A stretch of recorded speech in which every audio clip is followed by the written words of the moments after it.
Hello friends, welcome to my channel. आज हमारा topic है क्लास 11 के बिजनेस स्टडी से chapter number 1, nature and purpose of business.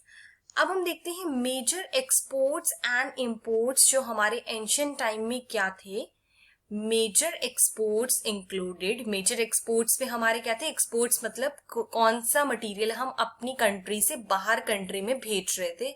Spices, wheat, sugar, cotton, parrots, animal products like horn, furs, pearls, sapphire, crystal, copper, etc. तो ये हमारे क्या थे? मेजर एक्सपोर्ट्स थे। मेजर इंपोर्ट्स में हमारे थे मतलब जो हम मटेरियल अपनी कंट्री में मंगवा रहे थे एंशिएंट टाइम में, horses, animal products, Chinese silk, wine, gold, silver, copper, रूबीज, glass, etcetera. तो ये हमारे मेजर एक्सपोर्ट्स और इंपोर्ट थे। फ्रेंड्स, अब हमारा टॉपिक है पोजीशन ऑफ इंडियन सब कॉन्टिनेंट एंड वर्ल्ड इकोनॉमी। हमारी इंडिया की क्या पोजीशन थी? अगर हम इकोनॉमी की बात करें, वर्ल्ड में इंडिया की क्या पोजीशन थी? फर्स्ट नंबर पॉइंट है between first and 7th century. First और 7th सेंचुरी में हमारा क्या था? Largest economy of ancient and medieval world. Ancient और मिडिवल वर्ल्ड जो था, ये जो टाइम था, यहाँ पे इंडिया की थी लार्जेस्ट इकोनॉमी थी। एक इंडिया हमारी country controlling about 1/3 and 1/4 of world wealth.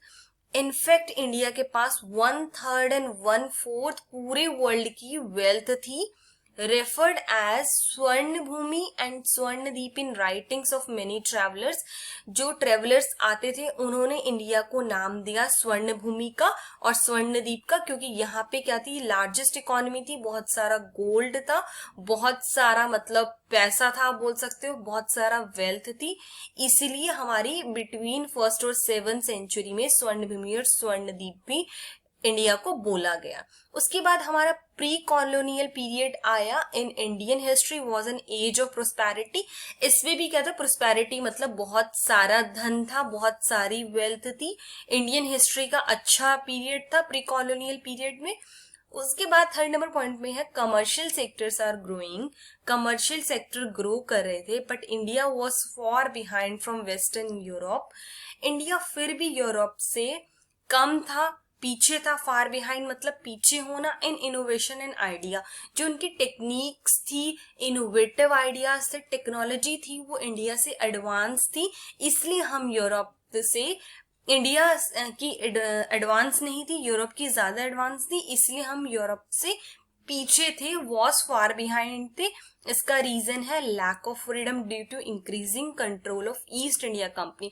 आपको पता है ईस्ट इंडिया कंपनी ने इंडिया में आके क्या करा था? अपना कंट्रोल बना लिया था। तो उससे क्या हुआ था? सारा कंट्रोल उनके हाथ में था और इंडिया में फ्रीडम नहीं थी। तो लैक ऑफ फ्रीडम था क्योंकि ईस्ट इंडिया कंपनी का पूरा इंडिया में कंट्रोल था। लिमिटेड एजुकेशन, एजुकेशन लिमिटेड थी, ज्यादा एजुकेशन पे फोकस नहीं था, एजुकेशन ज्यादातर लोगों पर नहीं पहुंच रही थी।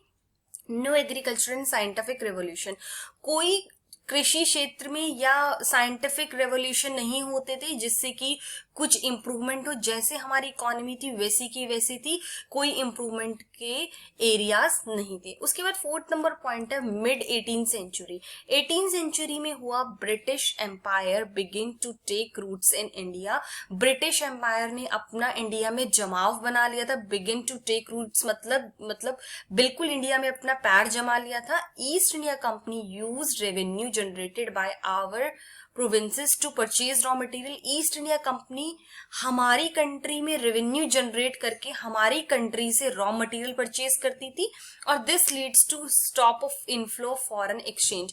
जब वो हमसे रॉ मटेरियल परचेज कर लेते सारा का सारा, तो हम कोई मैन्युफैक्चरिंग नहीं कर पा रहे थे, कुछ गुड्स प्रोसेस नहीं कर पा रहे थे और इससे हमारा क्या था? कोई भी फॉरेन एक्सचेंज नहीं आ रहा था क्योंकि सारा मटेरियल तो वही परचेज कर ले रहे थे। फिफ्थ नंबर पॉइंट है condition of Indian economy. Change from exporter of process goods to exporter of raw material. हमारी पहले इंडिया की कंडीशन थी कि वो क्या एक्सपोर्ट करते थे, प्रोसेस्ड गुड, मतलब गुड्स मैन्युफैक्चर्ड करके एक्सपोर्ट करते थे। और उसके बाद हमारी ये कंडीशन आ गई थी, क्योंकि क्या कहते हैं, ब्रिटिश एम्पायर ने क्या करा था, सारा अपना जमाव करके ईस्ट इंडिया कंपनी ने सारा हमसे रॉ मटेरियल खरीद लिया था, इसलिए हम कुछ मैन्युफैक्चर नहीं कर पा रहे थे, इसलिए हम सारा मटेरियल एक्सपोर्ट कर रहे थे। तो हमें कोई ज्यादा बेनिफिट नहीं हो रहा था, जो हमारा रॉ मटेरियल था हम सब एक्सपोर्ट कर दे रहे थे। तो इससे क्या हुआ, इंडियन इकोनॉमी की कंडीशन थोड़ी खराब हो गई। तो ये हमारा था फ्रेंड्स पॉइंट कि हमारी जो different different type of period थे उसमें हमारी इंडियन इकोनॉमी की क्या कंडीशन थी। तो thank you friends for watching my channel. अगर आपको मेरा वीडियो पसंद आया तो please like share and subscribe. Thank you friends.